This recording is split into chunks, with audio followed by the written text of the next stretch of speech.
BFM Business, BFM Crypto, la chronique. Et Antoine, encore une mauvaise journée hier sur les cryptos.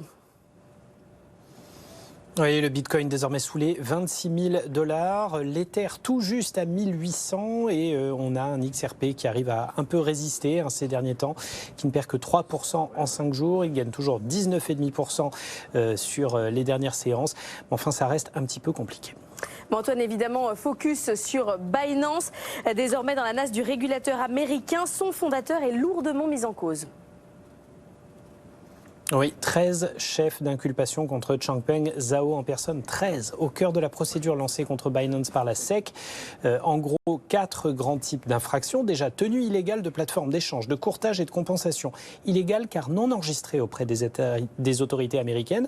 Achat et vente illégale d'actifs numériques. Au passage, intéressant point de vue jurisprudence, la SEC dans le document parle bien de securities, de valeurs mobilières.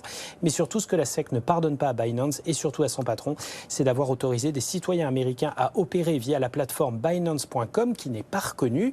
Et là, il y a non seulement tromperie, mais surtout contournement des règles en vigueur puisque les autorités américaines affirment avoir des preuves que Binance savait parfaitement que c'était interdit, mais qu'ils avaient autorisé certains de leurs clients premium à le faire quand même par un tour de passe-passe entre les différentes entités du groupe.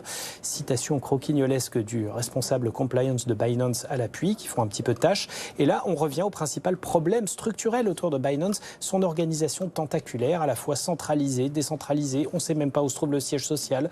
Binance se dit déçu par l'attitude de la SEC, mais promet de coopérer à l'enquête. Mais évidemment, ce coup de tonnerre juridique, pour le moment, sème un peu le chaos sur la planète crypto et sans doute pour un bon moment.